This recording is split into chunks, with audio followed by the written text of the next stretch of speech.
Hey, everyone, welcome back to day 4 of Healthy Relationships Week. Today's topic is personal. We're talking about healing from past relationships and learning to trust love again without losing yourself. Because let's be honest, heartbreak changes you. It makes you cautious. It makes you build walls instead of boundaries. And sometimes it makes you believe that real love is just a story other people get to live. But here's the truth. You can heal. And not only can you heal, you can come out wiser, softer, and more self-aware than ever before. Let's talk about how. Step 1. Acknowledge the pain, not just the person. When a relationship ends, we often stay stuck replaying the person, what they said, what they did, what we could have done differently. But healing doesn't begin with them. It begins with you acknowledging what you actually lost. Maybe it wasn't just a partner. Maybe it was safety, routine, validation, or the dream of what could have been. Once you understand what your heart is truly mourning, you can start to meet that need within yourself. You can't heal what you keep avoiding. So let yourself grieve, not just a person, but the version of you that loved them. Step 2, stop romanticizing the what if. When we miss someone, our mind edits the story. We remember the laughter, the connection, the warmth, but we conveniently forget the anxiety, the arguments, the times we felt unseen. Your mind will replay the highlight reel when your heart is lonely. But healing means reminding yourself of the whole movie. You can miss someone and still know they weren't right for you. You can love someone deeply and still realize that love wasn't healthy. That's not bitterness. That's growth. Step 3. Forgive yourself for what you didn't know. This one's tough. So many people stay stuck not because they can't forgive their ex, but because they can't forgive themselves. Maybe you ignored red flags. Maybe you stayed too long. Maybe you gave too much. But you have to remember, you were loving with the tools you had at the time. And now, you know better. Healing is not about hating your old self. It's about thanking them because they got you here. Step 4. Redefine what love means to you now.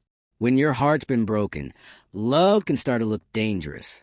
So we build walls, thinking that will keep us safe. But walls don't just keep pain out, they also keep love out.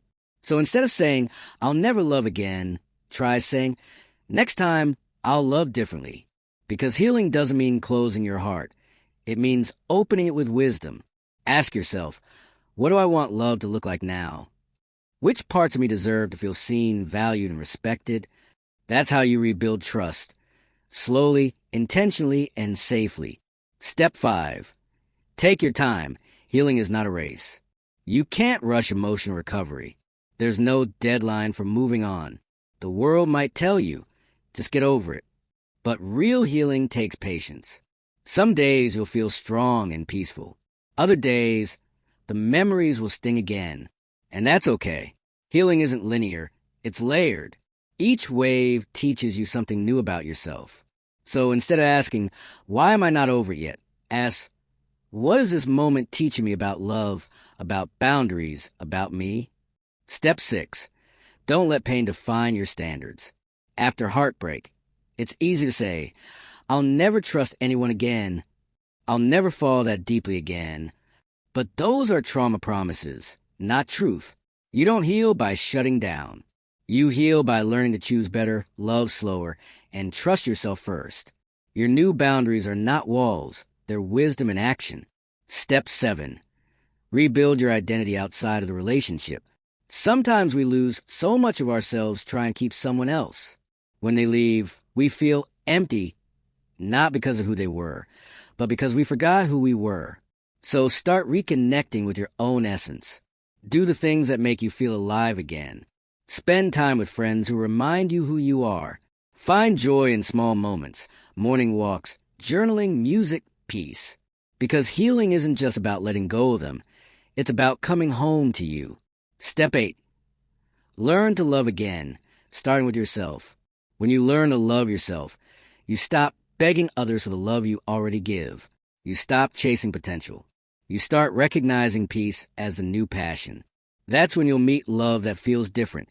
Love that doesn't drain you, confuse you, or make you prove your worth. Because healed love isn't fireworks. It's a steady flame. It's safe. It's mutual. It's peaceful. gentle closing tone. So if you're listening to this and your heart is still healing, please remember, you're not broken. You're becoming. You're learning how to love again with more self-awareness, more balance, and more strength. Healing doesn't erase your story. It refines it. And the right person will meet the healed version of you, not the hurt one. Because when you finally trust love again, you'll realize that losing someone wasn't the end of your story. It was just the beginning of you finally choosing yourself. Thank you for being here for Healthy Relationships Week. If this message touched you, please share, and subscribe, and let's keep growing together. Tomorrow, for Day 4, we'll talk about why vulnerability is your relationship superpower. See you then.